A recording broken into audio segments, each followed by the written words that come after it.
তার বিনিময়ে মাইর খাইতে আসছে এখানে। আপনি যদি 24 ঘন্টার মধ্যে বরিশালে না আসেন। বরিশাল শেরেবাংলা মেডিকেল কলেজ হাসপাতাল সহ সারা দেশের সরকারি হাসপাতালের দুর্নীতি, অব্যবস্থাপনা আর সিন্ডিকেটের বিরুদ্ধে শান্তিপূর্ণ আন্দোলন শুরু হয়েছিল। ছাত্র জনতার এই আন্দোলন এখন 14তম দিনে।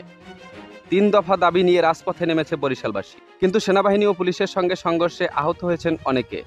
স্বাস্থ্য উপদেষ্টার কাছে দেওয়া হয়েছে 24 ঘন্টার আলটিমেটাম। কি ঘটছে বরিশালে?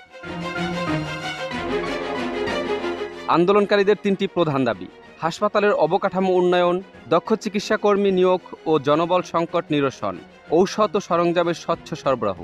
এছাড়া তারা দাবি করেছেন স্বাস্থ্য খাতে রাজনৈতিক প্রভাব বন্ধ, একটি ট্যাক্স ফোর্স গঠন এবং গণশুনানির মাধ্যমে সমস্যা চিহ্নিত করে সুপারিশ বাস্তবায়ন।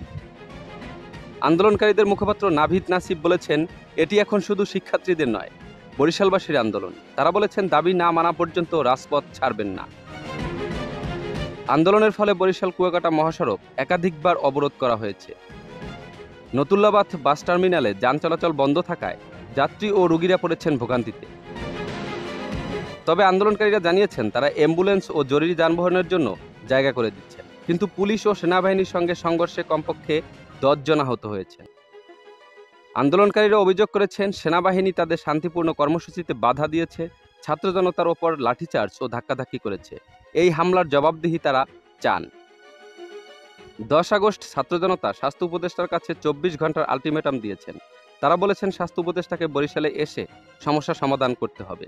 তারা স্পষ্ট জানিয়েছেন বরিশালে এসে এর সমাধান না করলে সারা দেশব্যাপী আন্দোলনের ডাক দিবেন এবং আরও কঠোর কর্মসূচির হুঁশিয়ারি দিয়েছেন তারা। এখন পর্যন্ত স্বাস্থ্য উপদেষ্টা বা সরকারের পক্ষ থেকে কোনো সুনির্দিষ্ট প্রক্রিয়া পাওয়া যায়নি। সরকার যোগাযোগের চেষ্টা করলেও আন্দোলনকারীরা স্পষ্ট সমাধান চান।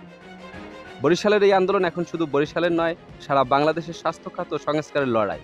স্বাস্থ্য উপদেষ্টা কি 24 ঘন্টার মধ্যে পদক্ষেপ নেবেন, নাকি আন্দোলন আরও তীব্র হবে, তা এখন সময়ের উপর। প্রিয় দর্শক, আপনার গুরুত্বপূর্ণ মতামত কমেন্টে জানান এবং সাবস্ক্রাইব করে আমাদের সাথেই থাকুন।